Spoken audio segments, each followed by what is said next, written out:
Hi everyone, it's been a while since I last did a video, but I've got one here to show you how I painted this lovely barrel. We're going for a greyish tone on the barrel today, so like some of my crates. It's just been undercoated in high coat spray primer. I'm now going to undercoat it again rather, in Steel Legion Drab. I'm going to try and get 2 even coats on this. I do mix my paint, I don't just take it straight out of the pot. I mix it and give it 2 liberal coats, 2 thin coats, just like Duncan taught us. So I try and get all of the paint into the nooks and crannies of the sculpt. This barrel is from Crooked Dice. I bought some from Carl a while ago. I do a bit of work for him as well, but I did pay for these ones. Lovely sculpts. And you'll see in a little bit I've painted a few crates recently, and I'm just trying out the method on this to show you all how I go about doing it.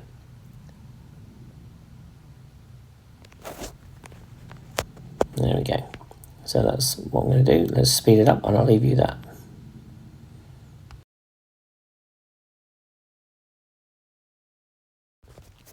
The barrel's had 2 lovely coats on it and it's been left to dry.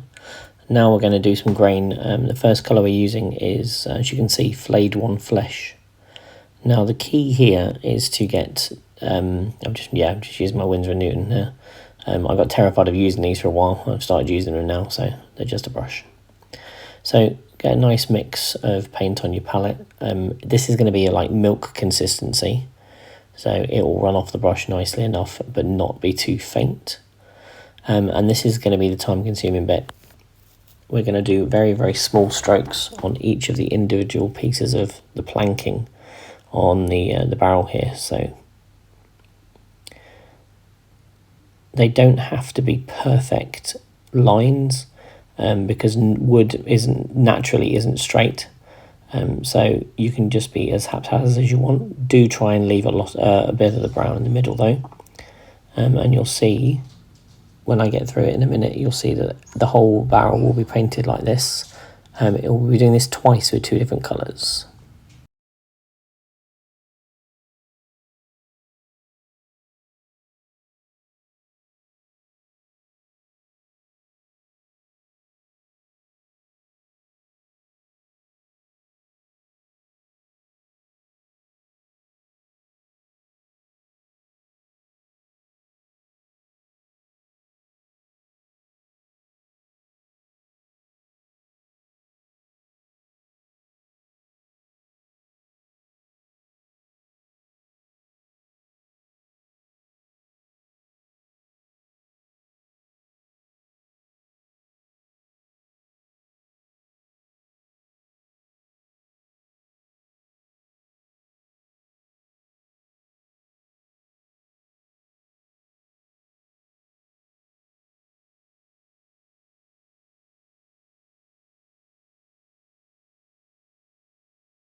There you go, we've finished the whole barrel with the Flayed One Flesh, just to remind you there.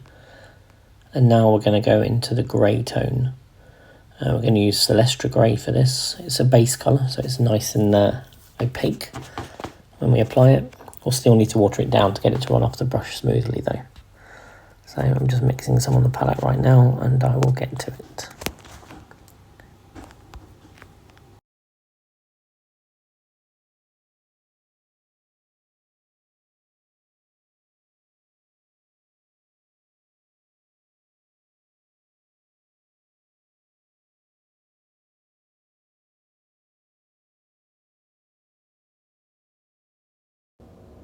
There we go.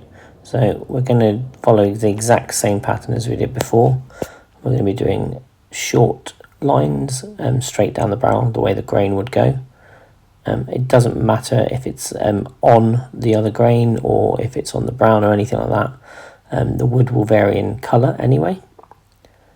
So I'm going to go through each segment here and do this again. Don't worry, this is the last time we'll have to do this, but we will do some more details on it very shortly. So you just watch this and I'll be back in a minute.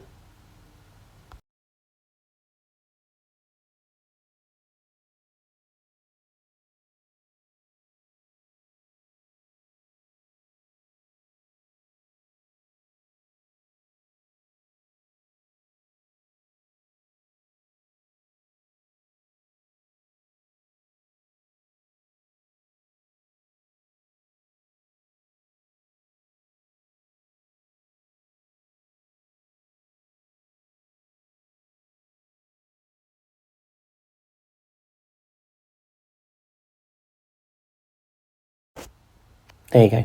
That's both sets of wood grain painted on now with the two different colours.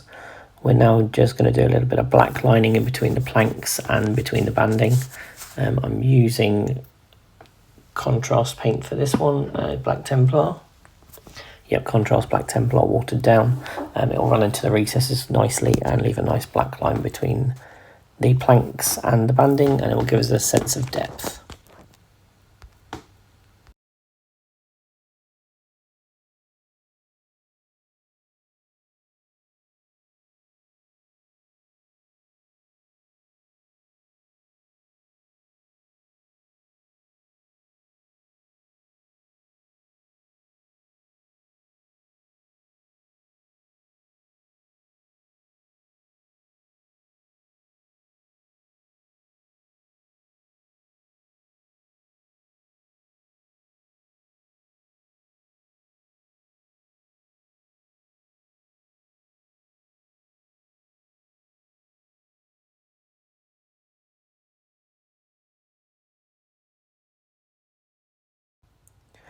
As you can see, the black lining is nicely finished. We did it on top of the barrel and around the edge of all the banding as well. I'm now just going to shade the bottom of the planks with some Agrex Earthshade. This is going to be incredibly subtle, just on the bottom half of each of the planks. Now I will be taking a dry brush and moving that tide line away, so stippling that away and then pushing the paint towards the bottom. This is basically just where water will have run down the barrel and collected at the bottom of the plank rather than all the way at the top. That will be for things like rust and like verdigris or mould later on, which we'll do. So I'll just let you watch this bit and I'll come back in a sec.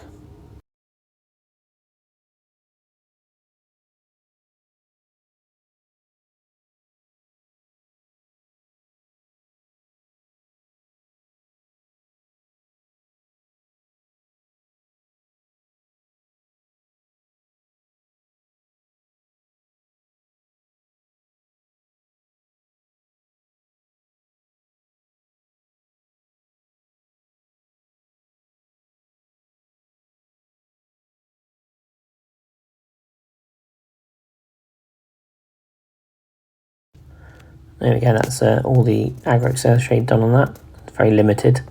Now we're going to paint the banding. I'm just going to do a basic base coat of Abaddon Black all over the metal banding, and then we'll chip it afterwards. Incredibly simple to do. It's just being steady with your brush, not to get it on any of the stuff you already painted.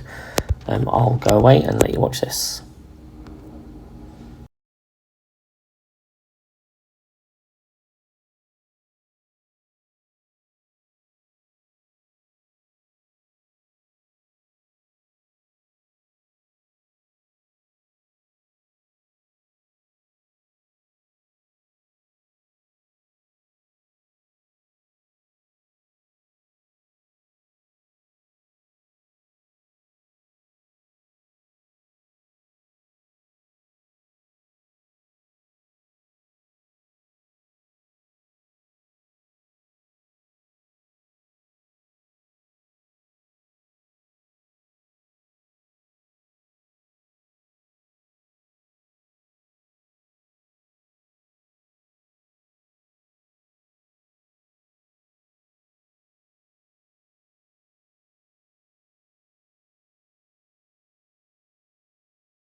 And there we go, just quick to the jump to the finish there. You don't need to see me paint all of that, it'd be really boring for you. But as you can see, the black banding now gives the black lining and the agrax a bit more depth. So it looks like there's a bit more detail where there should be. We're now going to chip the banding because metal banding wouldn't stay black. So we're just going to use some standard lead belcher here. We're going to water it down, put it on the edge of our brush, and we're going to do tiny chips all over the metal banding. So you just watch and do that. It's just, again, steady hand, try not to get anything on the work you've already done. And it's not one continual chip all the way around. It's just here and there where you think the barrel's been moved or had other stuff put on it and it's chipped some of the paint off at some point. There we go, I'll leave you to it.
There you go, the metal banding's now all chipped. Now we're going to go into the final details. We're going to do some rust and we're going to do some green weathering for like mould and verdigris and stuff. Just very limited though, just to give it a bit more variation in the colour. So we're going to use the two thin coats, and it is the dry rust brown, conveniently. Incredibly good stuff. So I watered it down again to the consistency of like skimmed milk, super thin. And we just put a tiny bit on the brush and we're just dabbing it here and there. We don't want to put a thick paint line on.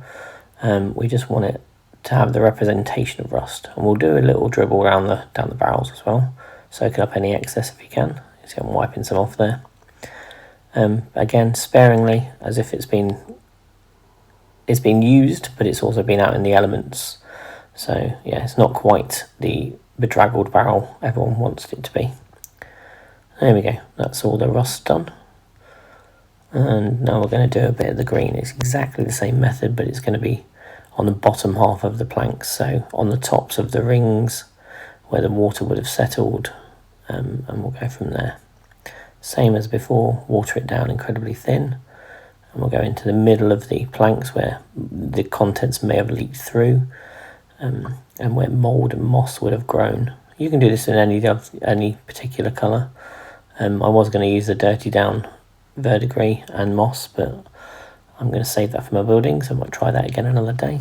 But yeah, I'll leave you to watch the rest of this.